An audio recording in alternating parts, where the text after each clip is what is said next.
My name is Dr. Maurie Pressman, and I'm really happy to be taking part in this Man in the Mirror project. My part is really to talk to you about the tremendous power of the mind that you carry and that you don't know you carry. It's been hidden from you. We've been duped by society. And by ourselves, by the way. So we do call this the supermind, and super means greater than, more than. We can even think in terms of super, or super, because it really is endless in terms of the powers that we have. But the big secret is that it is inside of ourselves.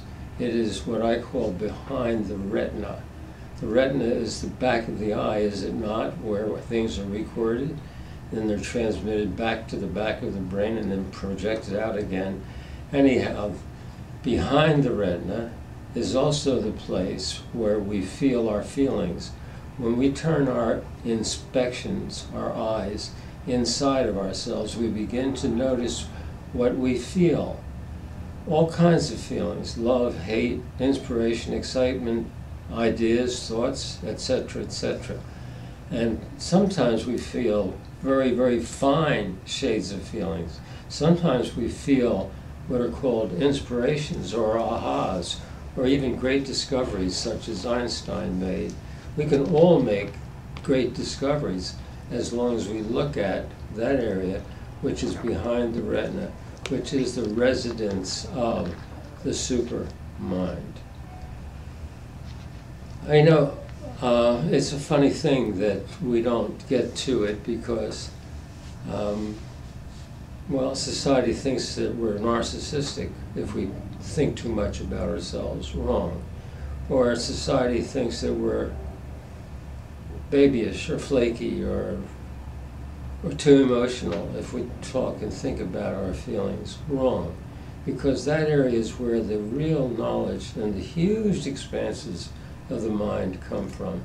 And I'm talking not only about experience as a clinical psychotherapist for more than 40 years, I'm talking about quantum physics as well, which teaches us the very same things in its own way. Just one example.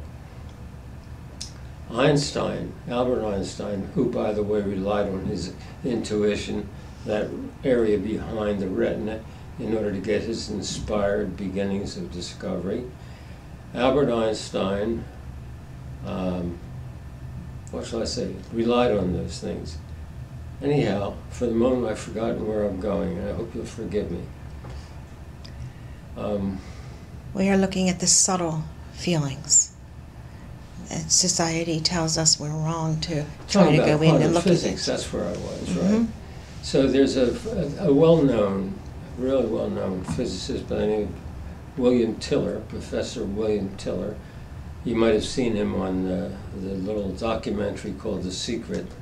Anyhow, he postulates that there is a line of frequencies or vibrations, of which we are all made, by the way, which go from zero frequencies to infinite frequencies, and that the band in the middle, the midpoint, the fulcrum, is the speed of light.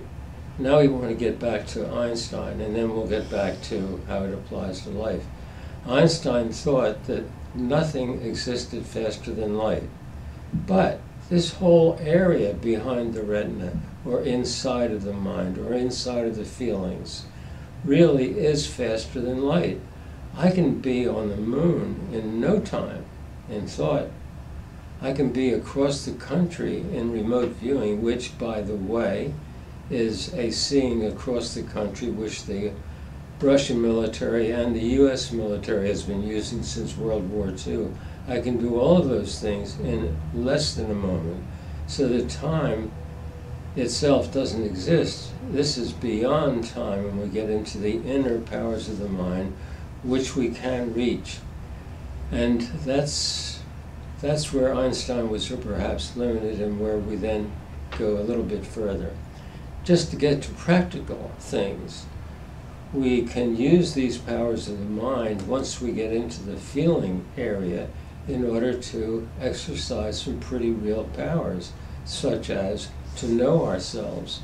The more we know ourselves inside, the more power we have. The more we know ourselves inside, the more we can know other people and the world around us. I use it all the time in psychotherapy because I'll forget myself, sort of, and I'll listen to my patient, but I'll listen with my feelings, not only my ears and eyes and so forth. And when I do, I can become the patient, and I can feel what the patient is feeling almost before it is said, and then I can get to know him or her. And by the way, she or he, me. And then we begin to get some very deep areas discovered, areas of power. Anyhow, we're beginning to see that if you look inside, you begin to get behind the retina. You begin to get inside of yourself.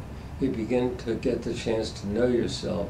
You begin to get to the chance to know some of the extraordinary powers of the mind about which we will be talking.